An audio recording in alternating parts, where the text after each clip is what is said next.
जो चैप्टर हम लोग पढ़ रहे हैं transfer of ownership and delivery of goods, इसमें हम लोग क्या पढ़ेंगे ना, देखिए किसी भी चैप्टर्स में अभी तक हम लोग इसमें भी कुछ सिचुएशंस के बारे में पढ़ रहे हैं और कुछ इम्पॉर्टेंट टर्म्स के बारे में पढ़ रहे हैं, ठीक है। तो पहले इन सब चीज़ों को माइंड में एकदम सेटअप करना है। आप खुद देखेंगे कि आप केस स्टडीज एकदम आराम से ही सॉल्व कर पाएंगे। अब इस चैप्टर में क्या है, हम लोग ये पढ़ेंगे कि जब सेल होता है तो किस वक्त गुड्स का जो ओनरशिप है वो बायर को कब पास हो जाता है, उसके बारे में उसका टाइम क्या होता है, ठीक है। उससे रिलेटेड सारी बातें इस चैप्टर में हम लोग पढ़ेंगे। स्टार्ट करते हैं।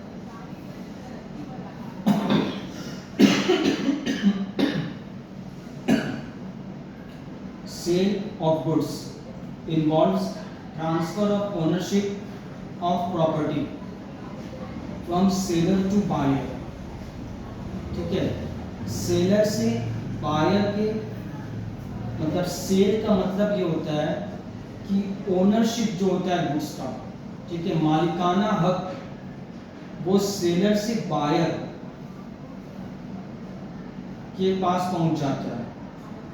It is essential to determine the time at which the ownership passes from the seller to the buyer.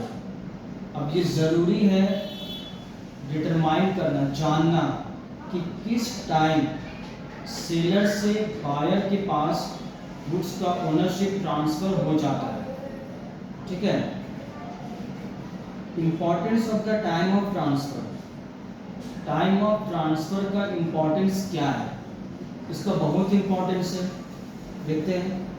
The general rule is that risk prima facie passes with the property. एक general rule है, जो सामान का जो जिम्मेदारी होता है वो जैसे ट्रांसफर होगा उसके साथ साथ वो रिस्क भी उसके पास ट्रांसफर हो जाए। जैसे सेलर अगर कोई सामान बायर को खरीद बेचा है तो जैसे वो सेल किया वो ओनरशिप भी बायर के पास ट्रांसफर हो गया। अब उसके बाद गुड्स का जो जिम्मेदारी है वो बायर का है, उसमें कुछ भी होगा वो बायर का रिस्क होगा, सेलर का नहीं होगा, ठीक है। जैसे सेल हो गया तब सेल कब हो जाता है ये हम लोग पहले भी पढ़ चुके हैं, ठीक है। अब ट्रांसफर ऑफ प्रॉपर्टी मतलब ये ओनरशिप कब ट्रांसफर हो जाता है उसके बारे में हम लोग एक एक करके पढ़ेंगे, ठीक है। अब यहाँ पर एक बात लिखा हुआ है that the goods are damaged by the act of the third party, it is the owner who can take action. कोई थर्ड पार्टी है, उसके वजह से अगर गुड्स में कुछ भी डैमेज हुआ, जैसे मान लीजिए हम सामान खरीदे, ठीक है, हम एक ट्रक वाले को हायर किए, ट्रक वाले को हायर किए। अब वो ट्रक वाला सामान लेके आ रहा था, उसमें डैमेज हुआ तो वो थर्ड पार्टी है, ठीक है। तो वहाँ पर जब हमको पता चलेगा कि मेरा सामान में कुछ टूट टाट गया है तो हम, क्योंकि जिम्मेदार मतलब मेरे अंडर में ओनरशिप है, तो अब हम उस थर्ड पार्टी के खिलाफ जो अगेंस्ट जो एक्शन होगा वो हम लेंगे, ठीक है, जो ओनर होगा उस गुड्स का। समझ में आया बात।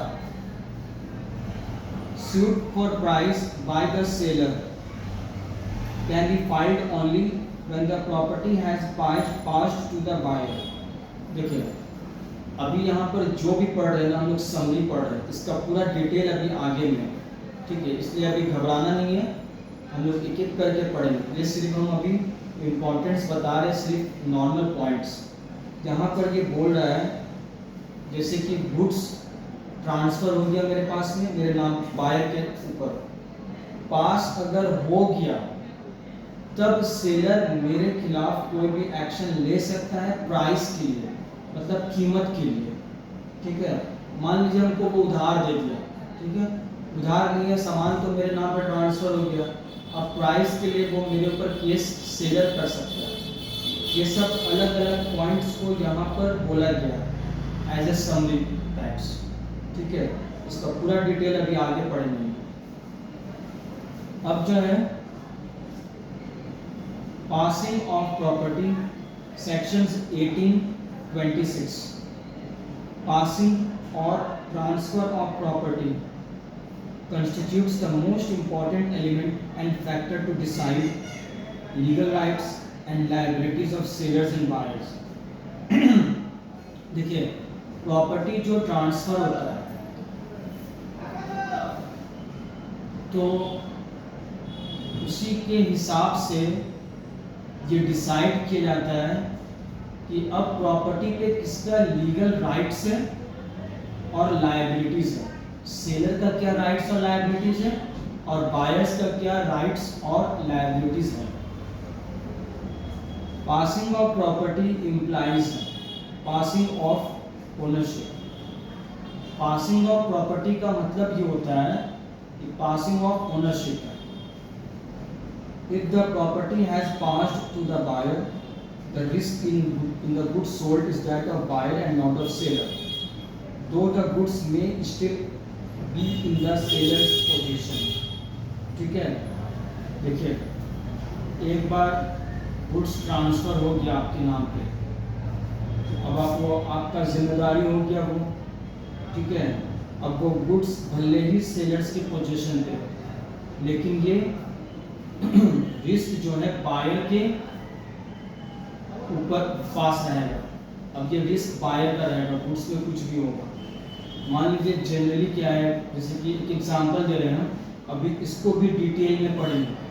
जैसे कि हम फल ले लें, एप्पल ले लें, अब हम सेलर को बोले ना कि भैया हम पैसा भी देते हैं तो रिस्क मेरे पास ऊपर ट्रांसफर हो गया, हम सेलर को बोले कि भैया आप इसको रखिए कुछ दिन तक। तो इसमें क्या होगा, सेलर पहले हमको बोल दे रहा है कि देखिए हम मेरे पास रखा हुआ है, ठीक है, लेकिन अगर कुछ भी इसमें खराबी होगा, सड़ेगा, तो ये जिम्मेदारी आपका होगा। समझ में आया? उसी तरह और भी सामान का भी चीज़ वो नेचर के हिसाब से है, ठीक है, वो लोग बोल देता है यहाँ आप मेरे पास है, लेकिन इसका जिम्मेदारी आपका रहेगा, मेरे पास सिर्फ सामान रहेगा, खराब वगैरह होगा उसके जिम्मेदार आप हैं।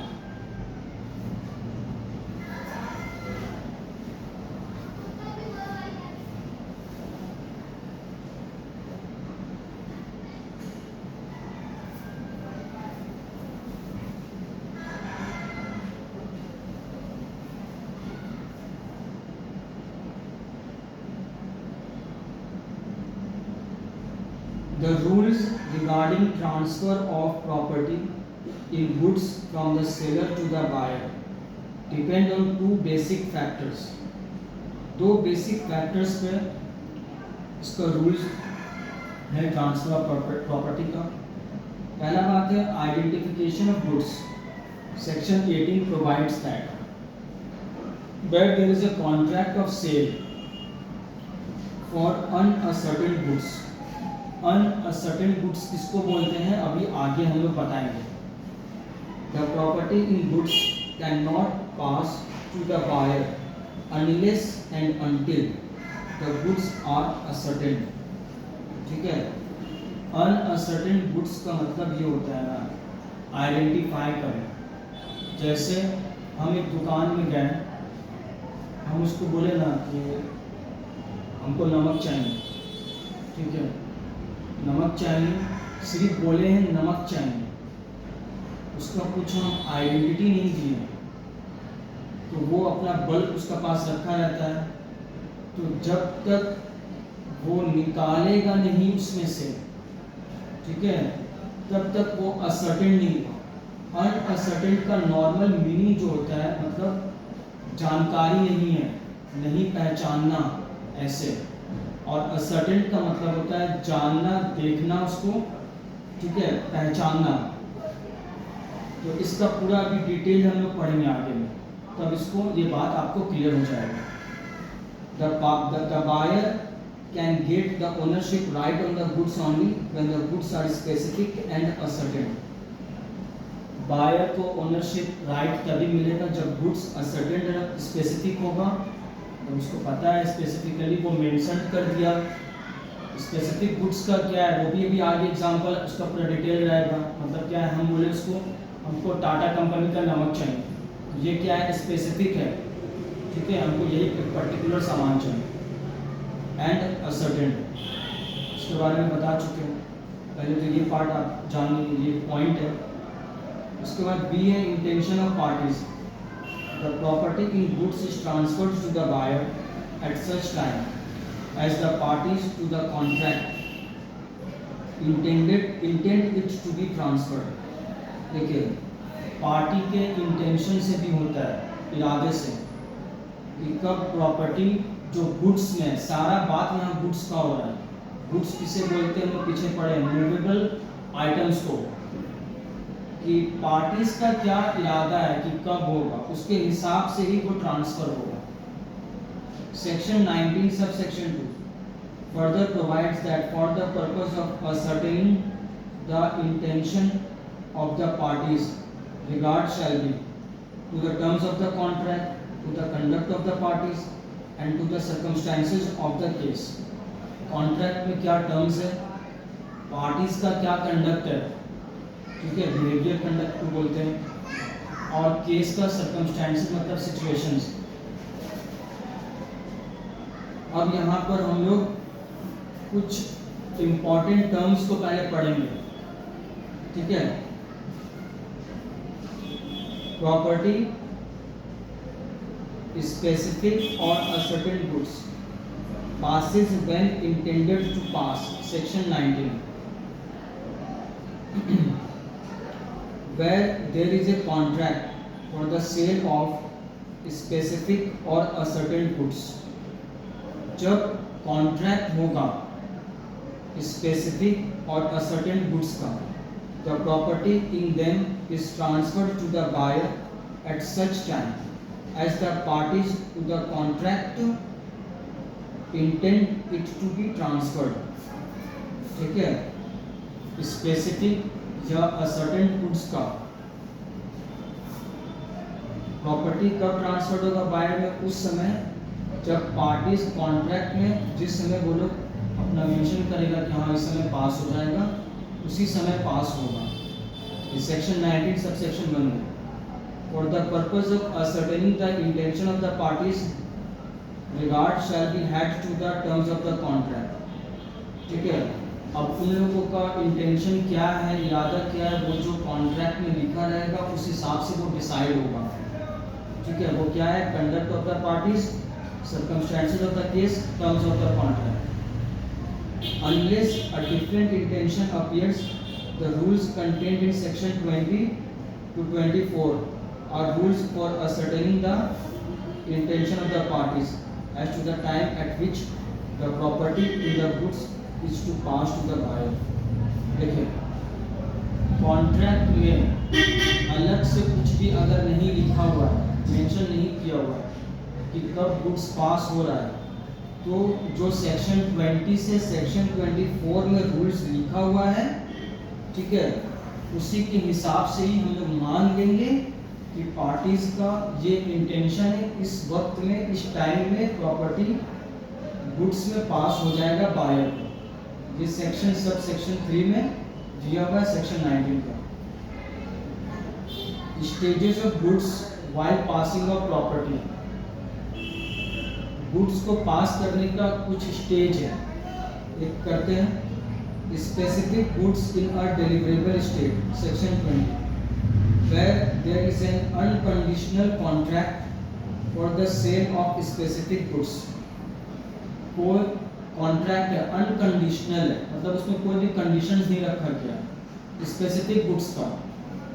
इन a deliverable state the property in the goods passes to the buyer when the contract is made and it is immaterial whether the time of payment of the price or the time of delivery of the goods और both is postponed, ठीक है।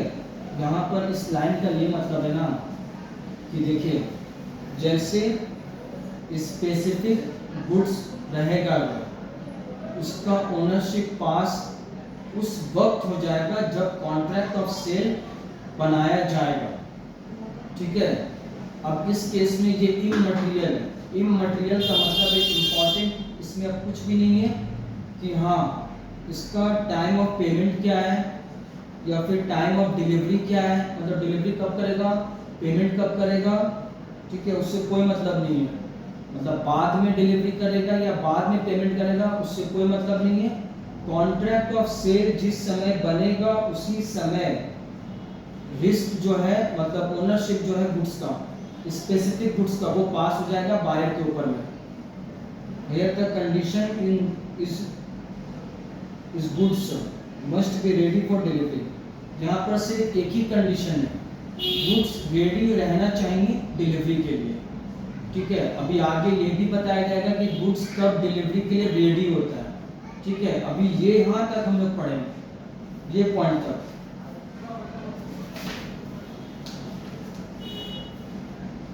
तो यहाँ पर जैसे example है, X goes into a shop and buys a television and asks the shopkeeper for its home delivery.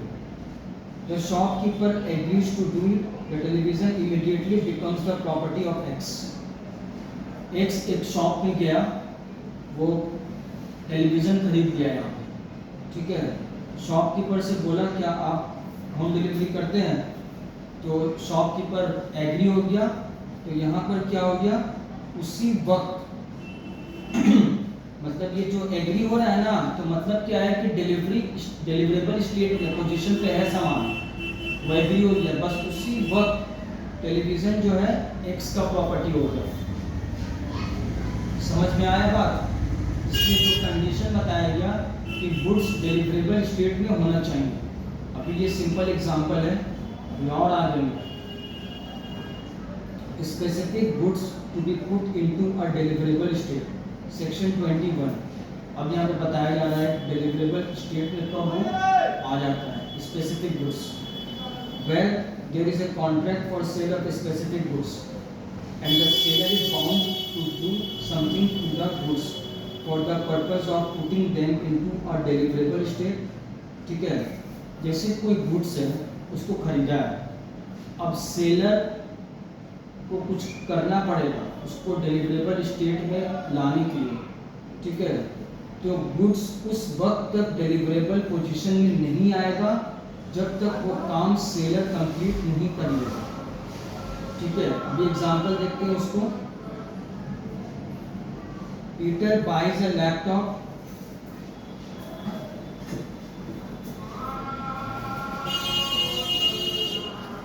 Glass खराब है नहीं।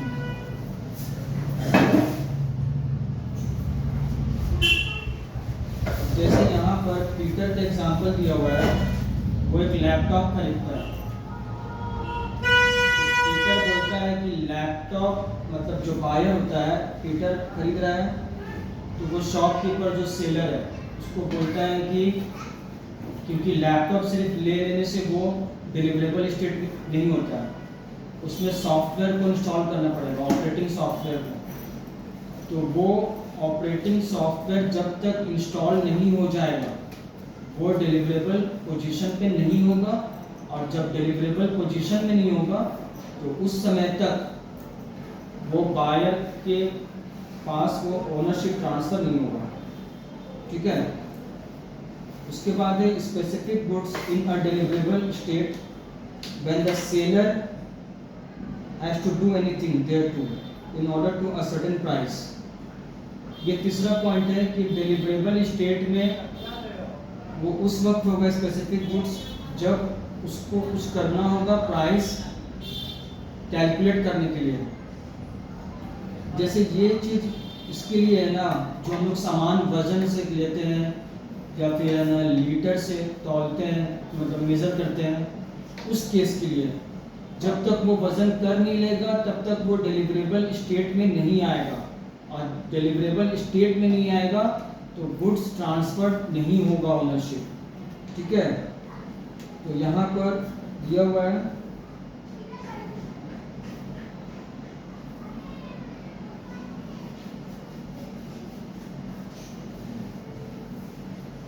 यहाँ पर एक एग्जाम्पल दिया हुआ है, तो अगर कुछ भी पूछना है तो पूछ लेना, ठीक है।